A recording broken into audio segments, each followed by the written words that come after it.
Okay, so I have got a great boundary discussion for us today, as well as a visualization. I know it's been a hot minute since I've done a visualization, but I was feeling it today. And I think boundaries are really important, don't you? And oftentimes setting boundaries can be kind of scary, or at least we think they're going to be. And it kind of changes the dynamics of many of our relationships, including how we show up for ourselves. I would say that most kind, loving, caring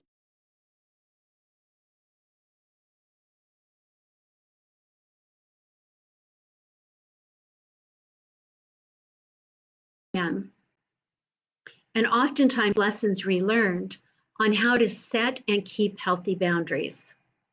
Do you relate with that? Is that hard for you too? Is it hard for you to say no? It is very common for this type of heart-centered person to prioritize other people's needs above their own. And that's because we don't want to come across as our needs are more important. We know we can always take care of whatever we need to do, at least that's our belief. And over the years, you come to realize that we never get to take care of what we want to do when it becomes out of balance. We don't want to seem uncaring. We see a need that someone else has, and we want to facilitate our help. And it's also hard because you care, right? And what's interesting is if you don't set boundaries for yourself, you're actually hurting others as well as yourself. I know that might seem odd, but we are. When we are always rescuing people when it's out of bounds because our boundaries are not set, and so we're constantly rescuing, it really doesn't help them in the long run. Without realizing this happens, your boundaries help you care for them and yourself. And when you do that, you're better able to help others. Your needs have been met, so they don't get in the way of helping those around you. Okay? Just because you set healthy boundaries does not mean you have to stop caring, being kind, and meeting the needs of others. And oftentimes, when we think of the word set or the action of setting boundaries, it means we have to cut people out of our life. Yes, that is one aspect of a very unhealthy relationship. That's not the discussion we're having today. While it is important, and it might fall into this area, we're talking about learning to say no. We're talking about not doing everything at the expense of yourself, okay? And what that looks for you is going to be different, but it is about being honest with yourself. It means because you can take care of your needs. You can if you want to go to the community college and take a class, but all you're doing is babysitting grandkids. I don't say that lightly, by the way. I'm saying you don't have a choice in that, then you can't do that. So what does it look like to set healthy boundaries so you can take care of this desire that you have? Those can be tough. But what I want to help you understand is it's not all or nothing here. They're not in your life or out of your life. It's about helping others once your needs have been met, or in addition to your needs. It's the same rule that we hear all the time when we fly on an airplane, right? Before we help the person we're with, what do? We all know it by heart. We put the oxygen mask on ourselves. It doesn't mean, you with me? Like you get to do this and that at the same time. You can help someone else if you're being fed and fueled at the same time in life. But I'll tell you what, over years and years, you will reach a point in your life where you actually don't even know who you are anymore. You don't know what you would do if you could have free time. You've been taking care of aging parents and things like, and children and whatever that it looks like for you, because they're all important, by the way. But when we do it for years and years and we put off anything that we want in our life, we reach a point where we go, I don't really know who I am. So it's really important, no matter where you are in life, to develop some things, an interest, or, say yes to yourself for some things, and continue to enjoy this caring heart of serving others. Because that does feed us on so many levels when we help others. But for example, I have had times in my life where I have let my need to help others cause me to work from 7 to 9 p.m. at night. That's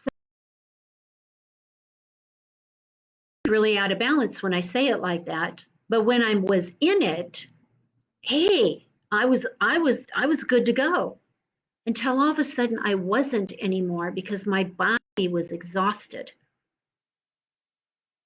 Right? That's what I'm talking about. Okay. It's an example of what I'm talking about.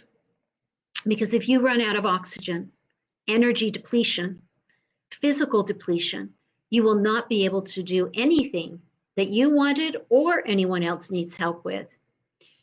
If you save money and you have finances in order, you can help somebody. You're in a position to help someone else, right? That's an example of having oxygen, giving yourself oxygen. You have a reserve, you've planned, right?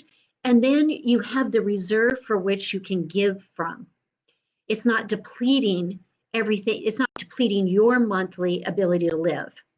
If you have created a healthy lifestyle now for yourself by taking time to prepare healthy food, taking time to eat healthy, taking time to get movement in your life, you will be in a better position to have the health to sustain in helping others at various times and situations in your life. Starting to make sense? If you get an education, whether it's a traditional education or self-taught, okay, you are in a better position to teach others when the opportunity arises. Every situation in life is an opportunity that lends a helping hand in us moving forward if you're ready. And oftentimes we create a story for ourselves that we're not ready. We tell you, change never comes at opportunity times. It's not ever the perfect time unless we're made to. I don't want you to be made to, physically, emotionally. There's a powerful, powerful quote by Sir Winston Churchill that I particularly like. And it says, "To each there comes in their lifetime a special moment when they're figuratively tapped on the shoulder and offered a chance to do something very special, unique to them, and fitted to their talents.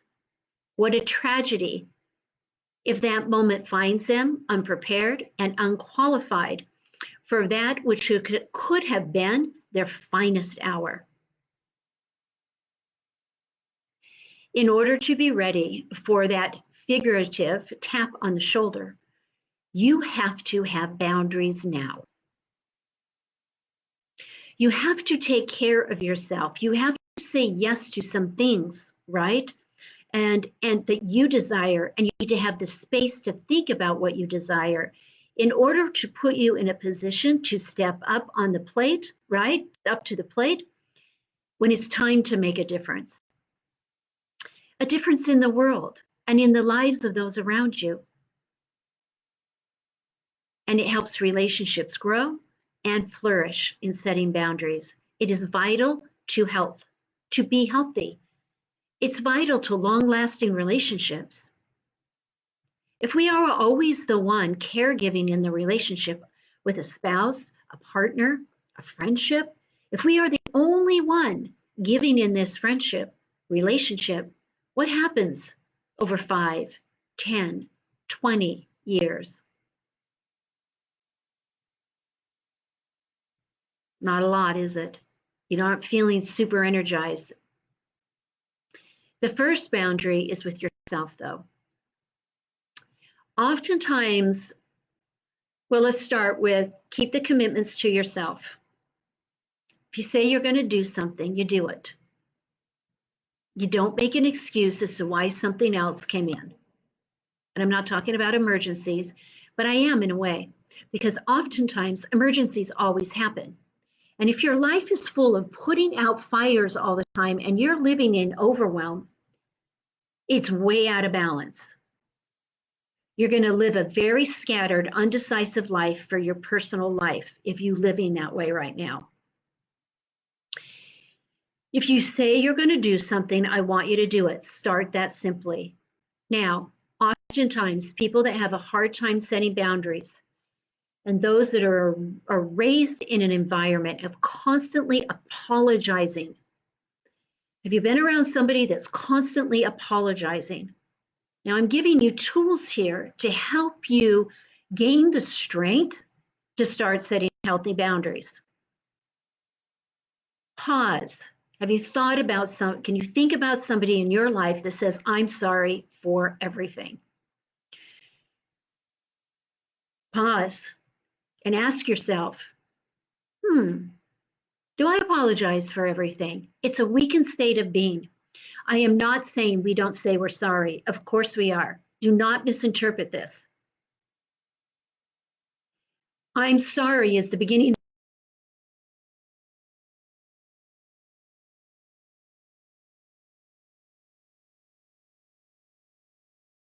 Your self-confidence. Often people who have a hard time setting these boundaries in this way these types of people have a hard time setting boundaries for themselves. And they apologize over all sorts of things. So first, stop apologizing for everything you do. Pause and think about this. Do you do this? Catch yourself in this. Be aware of it. Now I'm going to give you some verbiage to switch to, okay?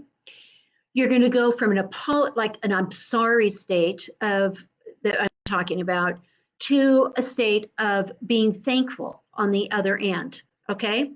So here's a common one. I'm sorry for talking so much. Stop saying that. What about this? Thank you for listening to me. Oh, doesn't that feel differently? Stop saying, I'm sorry I always mess up.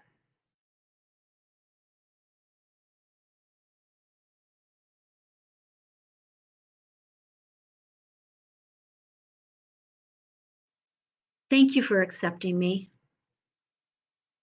Okay, let's try that again, right? Thank you for accepting me. Laugh. Learn to laugh at yourself. Laugh in the moment. Oh my gosh, thank you for accepting me.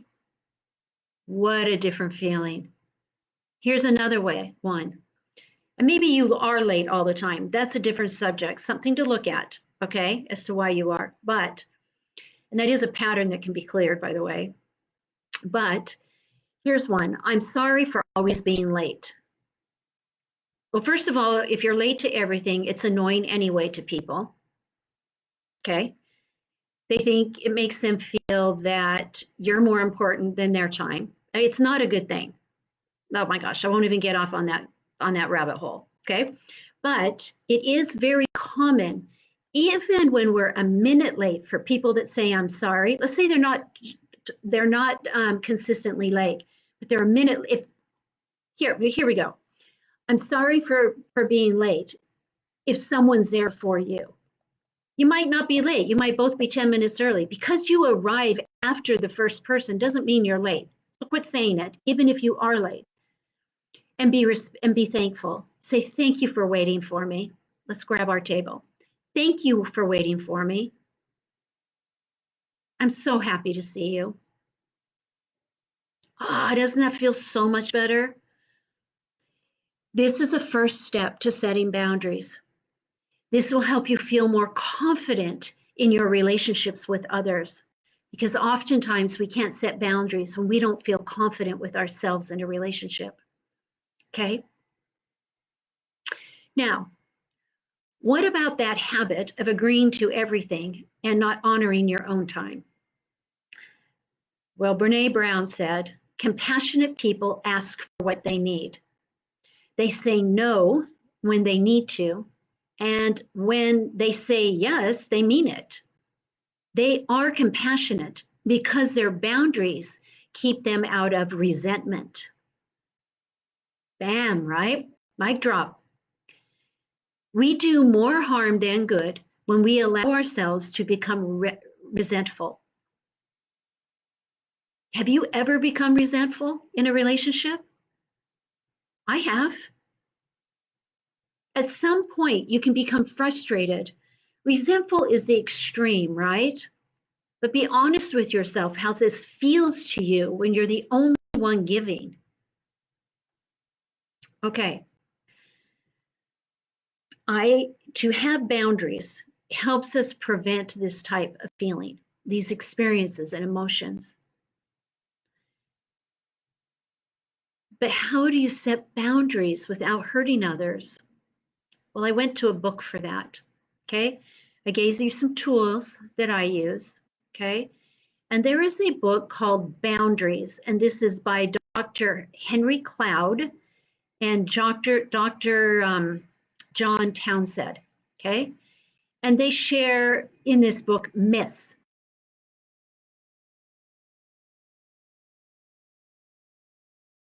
These myths are: one, if I set a boundary, I'm being selfish.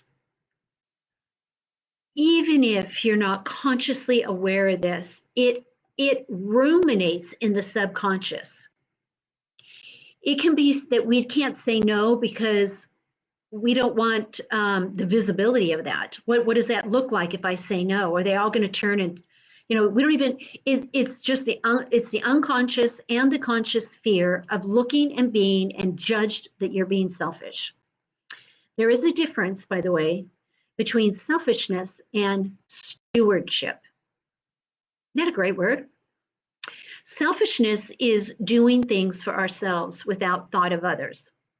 Stewardship, on the other hand, is being responsible for ourselves and others. We have stewardship over our lives. Make that a mantra for you. I have stewardship over my life. I give myself permission to have stewardship over my daily life, my thoughts, my desires, and my goals. We each have a responsibility for our life and how we choose to show up in it, how we choose to live it, how we choose to engage with it. It's not anybody else's. It includes other people, but it has to include you too. By setting healthy boundaries, you are better able to steward, okay, for everyone. Number two, if I begin setting healthy boundaries, I will hurt others. It's a real fear, okay? People can get upset if we say, I'm sorry, I can't today. Hey, look, can you ask my sister or my brother to do that? Hey, I can't volunteer today if you're, ride share, whatever it is, okay? There's a fear most people have if they say no or set boundaries, and their friends and their family will no longer like them and therefore abandon them and leave them behind. The fear that their relationship will fail, that their relationship won't last, that people won't stay in their life. It's a fear. And don't think there isn't one, because there always is in setting a boundary. Fear is always involved.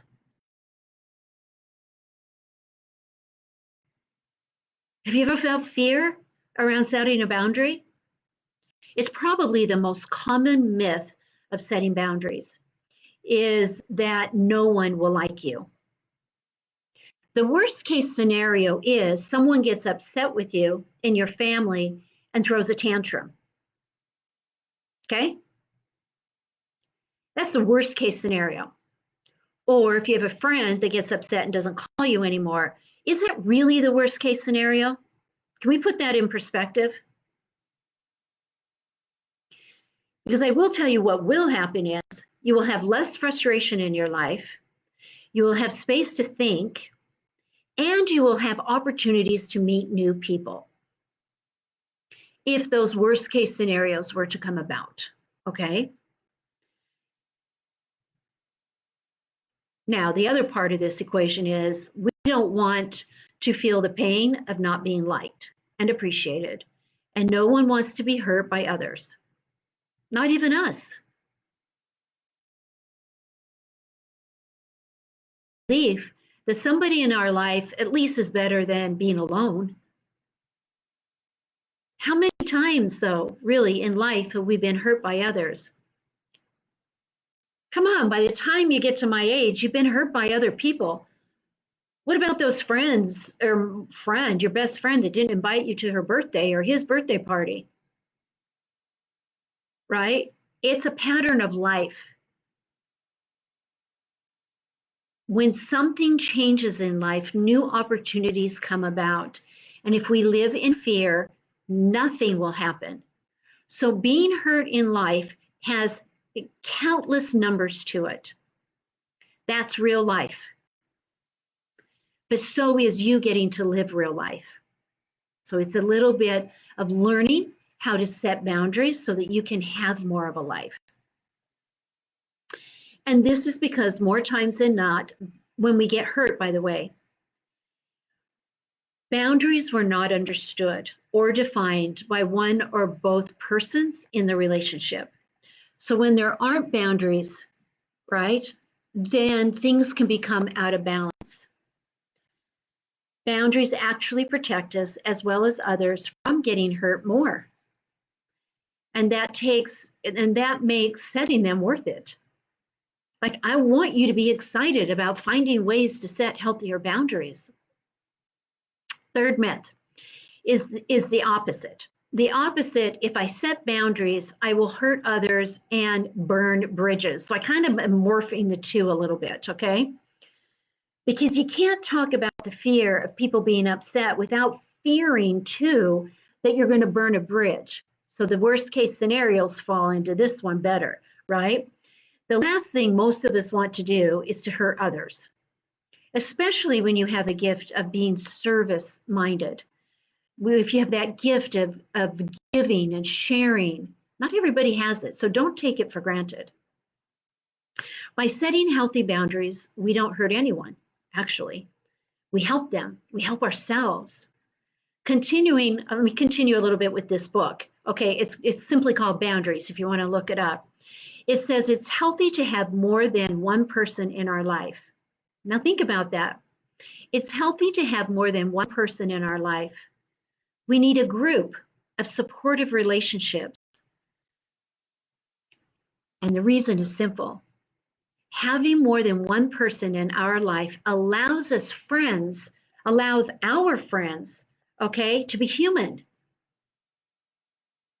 to be busy, to be unavailable at times, to hurt and have problems of their own. Everyone in the dynamic of a relationship needs their own life. To have time alone, if nothing else. Then, by having multiple friends and people in your life, then when the one person can't be there for us, there's another phone number to call, another person who may have something to offer, and we aren't enslaved to the schedule conflicts of one person. Our feelings don't feel hurt. We don't feel dishonored. We don't feel invisible this way. But when we depend on one person for everything, it is a setup for disaster. People need to have a life. This helps you, of course, but it also helps various others by allowing them the opportunity to set up and help when needed. Do you follow me? So when we call someone else versus our BFF, we're allowing them to engage with us in a sense. We get to develop relationships with more than one person. It's very healthy. Having boundaries serves everyone. It's not a punishment and it doesn't hurt. It takes practice. It takes trust. It takes you developing self-confidence. Because it's a benefit to everyone, both ways. Your boundaries are also not permanent. You can change boundaries anytime you want. This isn't a do now and live forever this way. You can change them anytime with anyone. You can change your boundaries. So don't be afraid. Please don't be afraid to set healthy boundaries. It's going to be specific for you. Okay? Only you make life more enjoyable, and your relationships will last much longer when you set a healthy boundary. Let me ask you a question here, and you can put the comment below. What is one boundary you struggle to set in your life? Okay? One boundary you struggle to set in your life. I'll come back in or I'll put my glasses on and come answer that, okay? And I'm just curious, why do you think it's hard for you to set that boundary? There's a reason. Okay. Now, I think this is really great content. All right. You're going to put the oxygen mask on yourself. You're going to start by turning what you apologize for in your life into something positive for gratitude and thanking people. Okay. That's because you're learning to own who you are. If you don't own and accept who you are and find gratitude in that aspect in some way, it's very hard to set a boundary. Boundaries are not becoming, let me tell you what a boundary is not. It is not becoming defensive, stubborn, and set in your ways. That is not a healthy boundary. Okay? It is flexible. It's healthy. It works for you. Okay? I want to anchor in, okay, what a positive relationship looks like, okay? I'm going to do it through a visualization, okay? Because I want this pattern of being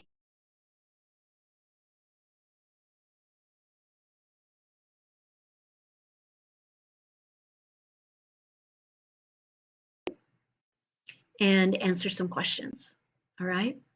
So let's begin. If you've never been in a visualization with me, I cover my camera. So it's going to go black, okay? There'll be words that pop up.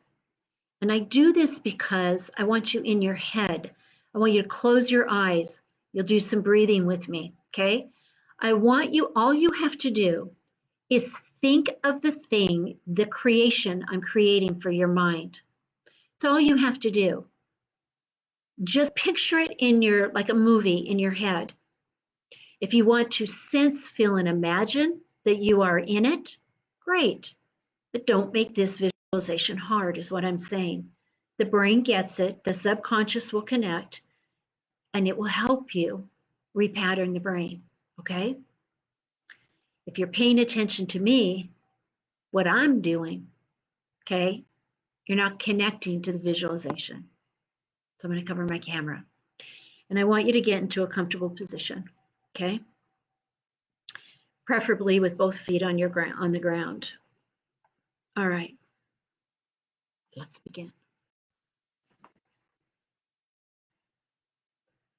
With this visualization, you will be safely and gently guided to set healthy boundaries, to have healthy relationships, to move forward in life and open yourself up to amazing possibilities of success, relationships, and the ability to live in balance. Now, with your eyes closed, and preferably with your feet on the ground, take a breath of air into your lungs, filling your lungs to capacity. Hold a little bit more. Now exhale. Just let go of it. The next breath is a belly breath. Intentionally breathing the breath into your stomach. When you do so, expanding your stomach to capacity. And imagine a cord attached to the inside of your belly button and the other end attached to your spinal cord. On the exhale, now, sense, feel, and imagine the cord is pulling your stomach back as you exhale, more back as you let all the air out to the very, very end, activating the central nervous system. There you go. Beautiful. One last breath.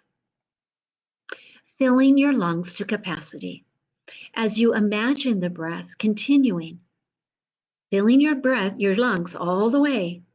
Now, keep breathing and imagine the breath continuing up through your neck, up into your brain, activating the right and left hemisphere of your brain here, and activating the cells of the body to release what no longer serves you. Now, returning your breath to a normal flow, a natural flow, as I count from 3 to 1. 3, you are becoming more deeply relaxed. 2, the sounds around you will always allow you to go deeper relaxed. 1, you sense, feel, and imagine that you are standing in a beautiful wooded forest area. As you begin walking through a pathway of tall forest trees, you are mindful of the beautiful sounds of the birds chirping, talking and chattering to one another, and all the other sounds that are oh so familiar in a lovely forest. The temperature is perfect, with a soft breeze and a warm sun filtering through the trees. There are only sounds of small nature life and the sound of your own footsteps on the path. As you slowly walk among the trees, you come across a fork in the path. You pause. As you know, you have a choice to make either the left or to go to the right. There's no need for indecision here. It's a simple gut feeling, and you choose to go to the right and continue walking. Notice up ahead. You are approaching the front of a beautiful forest cottage. The flowers grow wild, and some overhang from the outside of the window boxes. Pausing as you gaze upon this beautiful cottage, you realize the cottage belongs to you. You have been here before. You know this place.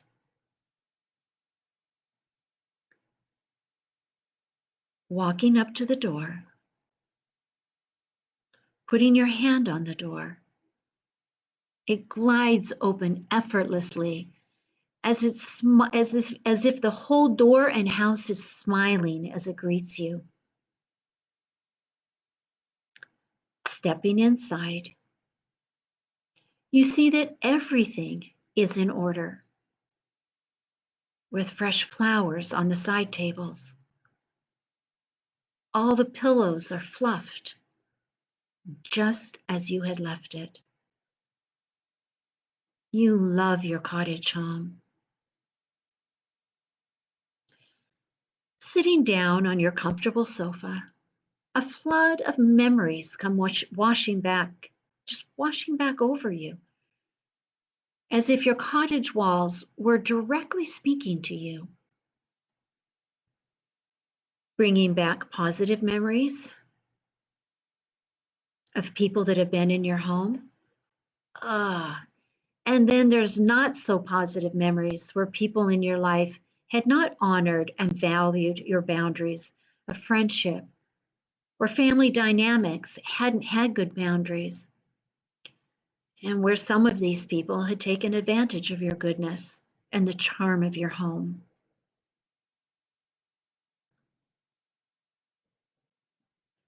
But nonetheless, you begin to feel at peace with this awareness because you know that that was the past. While you wish it hadn't happened, it's not present. No one is there with you but yourself. You head into the kitchen to make some summer tea. While in the kitchen, you hear a light knock on the front door. Upon opening the door, you see your best friend standing there. You are so happy for this lovely, unexpected greeting, and you gladly welcome them into your space, letting them know you have a specific window of time to visit. It comes easily for you to state a healthy time boundary. They acknowledge your time and say they would also enjoy some summer tea with you. Together, you spend some time visiting, getting caught up, and enjoying each other's company. The listening goes back and forth, sharing things you didn't know, new things that have happened in each other's life, and the time goes by very quickly. Then, like clockwork, your best friend stands up and begins to say that they are leaving at the exact time you had asked. Why? Because they respect you. They respect your boundaries. They honor your friendship. It's that important to them. Your friendship is a mutual friendship of trust, respect, love, and honor to all boundaries that are healthy.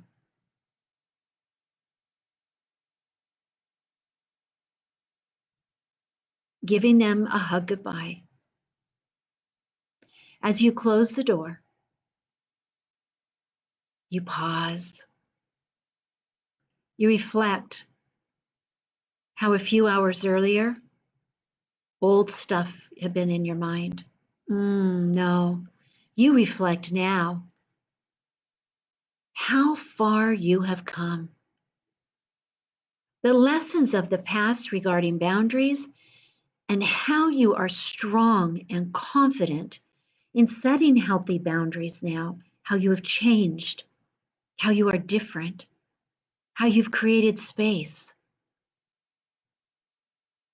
Everything in your life is working for your good. And it is in your divine right to continue to have healthy relationships with healthy boundaries. It is in your divine right to have new friendships, new relationships that honor boundaries.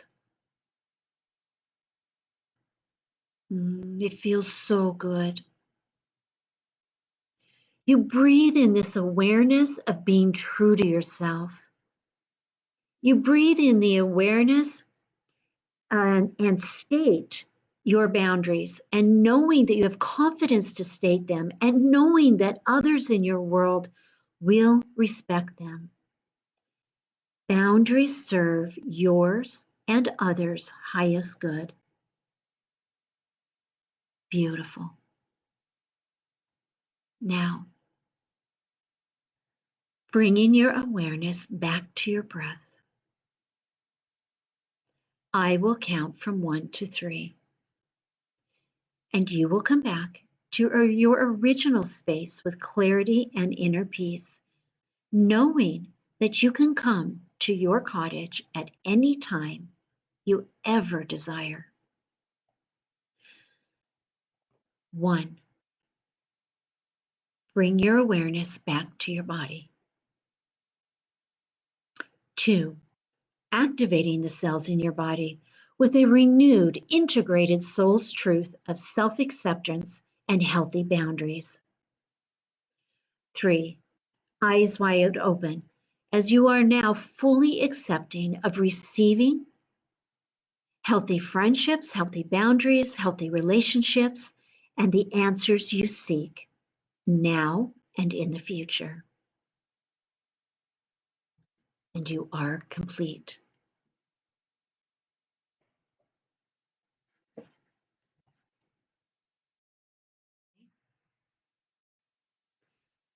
Everyone, I am so grateful you're in my life. I want you to practice this week. Put in the group how you are setting a healthy boundary, where in your life you're setting a healthy boundary, where you have a problem setting a healthy boundary, what you're going to do to take action in setting a healthy boundary, how you're setting a healthy boundary. Let's work on this. We're in a group. Let's do it. Let's do it together. All right? I'm sending you off in love and light always. Bye-bye.